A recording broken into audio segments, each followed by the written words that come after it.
Bismillahirrahmanirrahim. Assalamualaikum warahmatullahi wabarakatuh. Berjumpa kembali dengan kami di Jangan Salah Arah. Di channel Ahmad Nur Hidayat, seperti biasa kita akan membahas topik-topik hangat dan kali ini kita akan membahas tentang pergantian Panglima TNI ya yang akan habis masa jabatannya tanggal 21 Desember 2002 ya. Tidak salah. Di Pak Jenderal Andika ini kemungkinan akan digantikan melalui surat Presiden ke DPR itu oleh Laksamana Yudo Margono ya. Dan sebelum kita memulai berdiskusi, kita akan melihat dulu sedikit cuplikan mengenai penggantian Panglima TNI ini. Dipersilakan. Jenderal Andika Perkasa. Penyerahan nama calon Panglima TNI itu dilakukan oleh Menteri Sekretaris Negara Pratikno yang diterima langsung oleh Ketua DPR Puan Maharani. Jenderal Andika Perkasa akan memasuki masa purna tugas pada Desember 21 mendatang dan Laksamana TNI Yudo Margono sebagai calon Panglima TNI yang disodorkan Presiden ke DPR.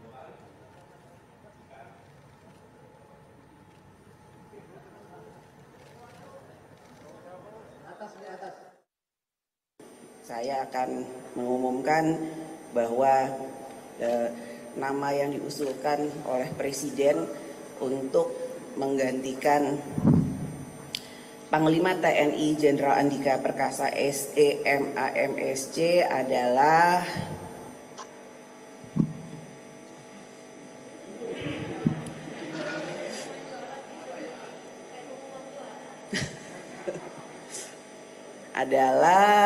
siapa ya? Ini sesuai yang ada di dalam surat loh ya. Adalah, kamu udah gak sabar.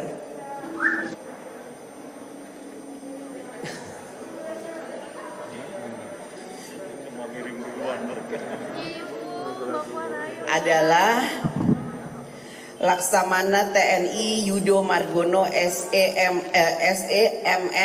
Kepala Staf Angkatan Laut atau Kasal yang sekarang menjabat sebagai Kasal pada saat ini.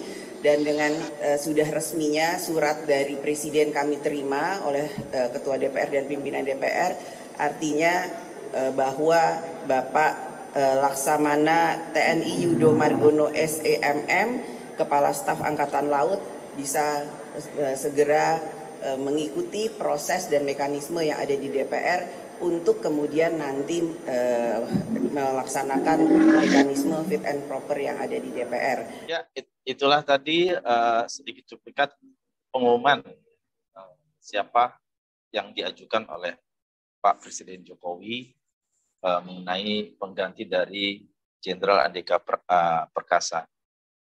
Kemudian tentunya ini tugas Panglima TNI ke depan itu sangat berat karena banyak sekali persoalan yang harus dihadapi, dan menanggapi ini gimana Bang Matur? Bisa memberikan tanggapan? Kita sudah menyaksikan adanya surat Presiden surprise yang mencalonkan Pak Yudo Margono ya.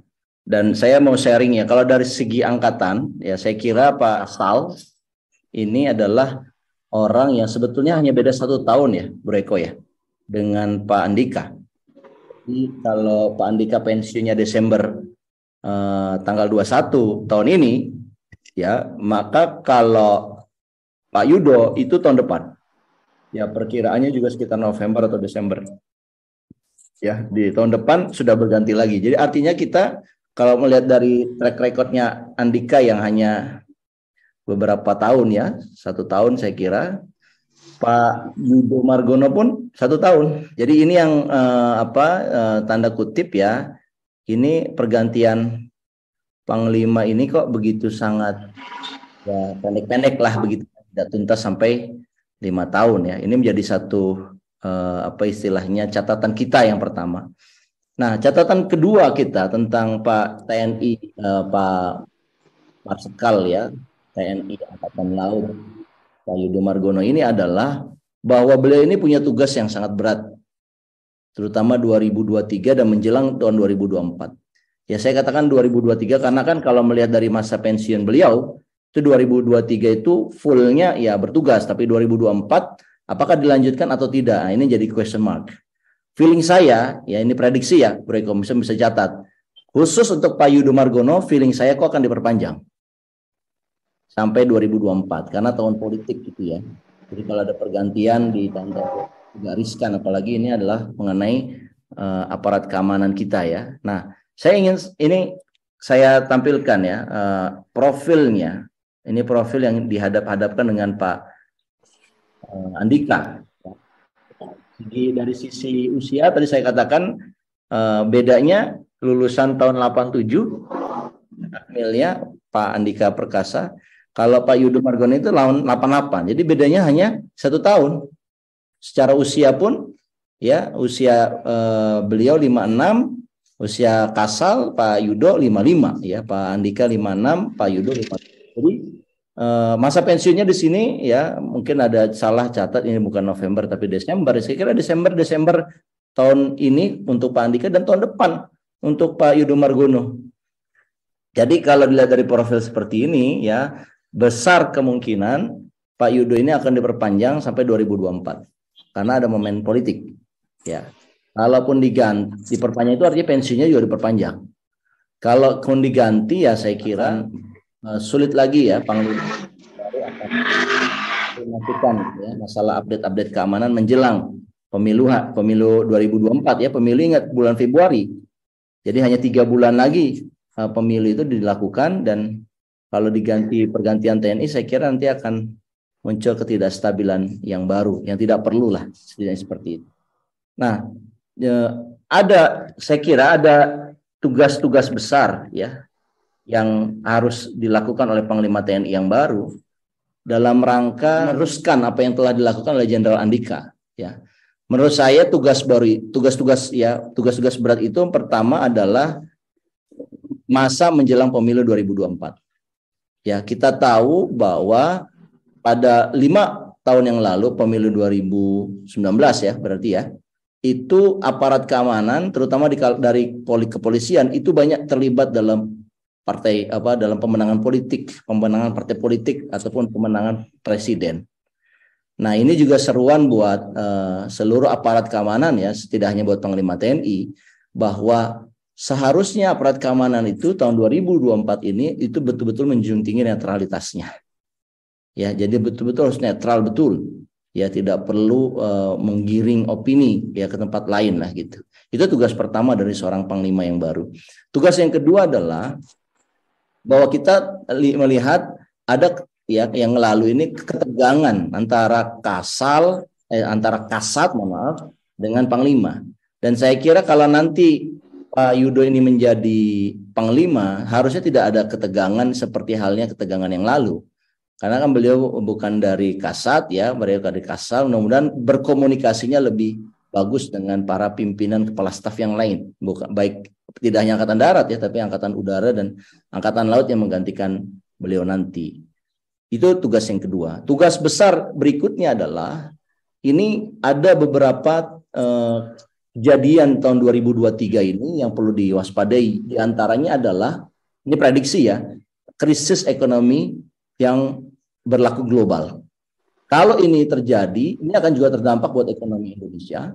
Ekonomi Indonesia ini mungkin butuhkan ada lag waktu ya sekitar 3 bulan kalau krisis ekonomi global terjadi. Kita mungkin ada lag 3 bulan, tapi setelah bulan keempat kita tidak akan bisa bertahan seperti normal ya. Pasti kita kena dampaknya. Dan dampaknya itu sudah terlihat bahwa terjadi PHK yang cukup besar, dan PHK itu akan mengganggu stabilitas ekonomi masyarakat. Ketika stabilitas ekonomi masyarakat terganggu, maka akan banyak muncul kriminalitas dan juga ada muncul ketidakstabilan sosial. Nah, inilah yang perlu diantisipasi oleh Pak Panglima bekerja sama dengan aparat keamanan yang lain. Ya, jadi kalau kondisi 2023 orang banyak di PHK, tidak punya pekerjaan, tingkat kriminalitas tinggi, maka Panglima TNI harus sangat memainkan peran-peran psikologis ya yang menyenangkan hati rakyat begitu ya. Jangan sampai rakyat akhirnya tidak punya istilahnya pegangan atau kepercayaan ya di saat mungkin kepercayaan terhadap otoritas ekonomi akan runtuh gitu ya, karena krisisnya kan krisis ekonomi. Nah, dan yang terakhir, jadi itu yang keempat, dan yang terakhir adalah kasus geopolitik juga ini harus dicermati, terutama yang terkait di daerah Papua dan juga yang terkait mengenai Laut Cina Selatan.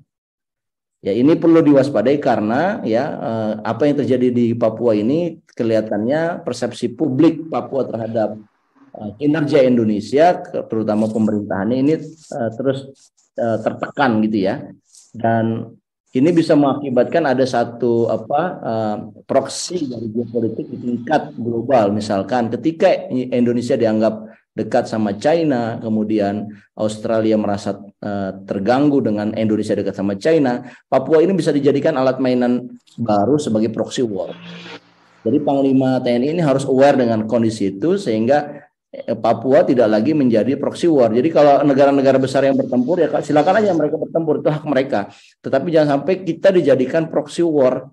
Karena kalau kita dijadikan proxy war, kita yang rugi. Ya, yang meribut siapa? Ya, yang kena korbannya ya kita. Kalau kita dijadikan proxy war. Saya kira itu ya kelima tugas yang yang harus diemban oleh Panglima TNI yang baru, dan kelima-limanya adalah tugas besar. Dan saya berharap ya Pak Yudo mampu mengatasinya, dan kita juga ya kalau sudah dipilih oleh DPR ya, meskipun ya pasti kepilih lah karena kan hanya satu nama, ya akan kita ucapkan selamat kepada Pak Yudo Margono sebagai Panglima TNI. Semoga Bapak diberikan kemudahan oleh Allah Subhanahu wa taala, Tuhan yang Maha Esa, dalam menjalankan amanah tugas-tugas dan tantangan-tantangan yang cukup berat ya yang akan kita hadapi bersama. Mungkin itu ya, Bro Eko ya. Terima kasih atas penjelasannya, Bang. Jadi intinya memang dengan multidimensi persoalan yang akan muncul ya, apakah itu resesi ekonomi yang akan terjadi, kemudian persoalan-persoalan seperti di stabilitas di Laut Cina Selatan ya, tentunya yang sering banyak perdebatan dan rongrongan itu Natuna ya, Pulau Natuna diantaranya. Kemudian juga krisis antara Timur dan Barat ya, Rusia dan Ukraina dan yang lainnya yang terjadinya, Panglima harus bisa mengambil sikap yang persiapan sehingga tidak memberikan dampak yang mengganggu bagi stabilitas di dalam negeri. Kemudian tentunya di Papua yang telah sekarang makin meningkat, banyak sekali terjadi peristiwa yang memprihatinkan ya. Semoga ada pendekatan yang bisa dilakukan sehingga persoalan yang ada bisa segera diselesaikan. Seperti itu mungkin Bang ya, tidak mendukung salah satu apapun, jadi intinya menjaga netralitas sehingga stabilitas politik akan terjaga dan tidak terjadi kekisruhan, dan pemilu jujur dan adil itu bisa terwujud dengan optimalnya peranan dari TNI yang akan datang. Dan tentunya dengan Polri juga. Ya mungkin cukup sekian ya Bang ya. Kita akan ketemu lagi di topik-topik yang akan datang. Terima kasih atas pencerahannya. Pemirsa, terima kasih atas perhatiannya. Jangan lupa untuk like, share, komen, dan subscribe Ahmad Nur Hidayat Channel. Ikuti terus Jangan Salah Arah yang akan tayang setiap hari. Saya akhiri, billahi taufiq wal hidayah. Assalamualaikum warahmatullahi wabarakatuh.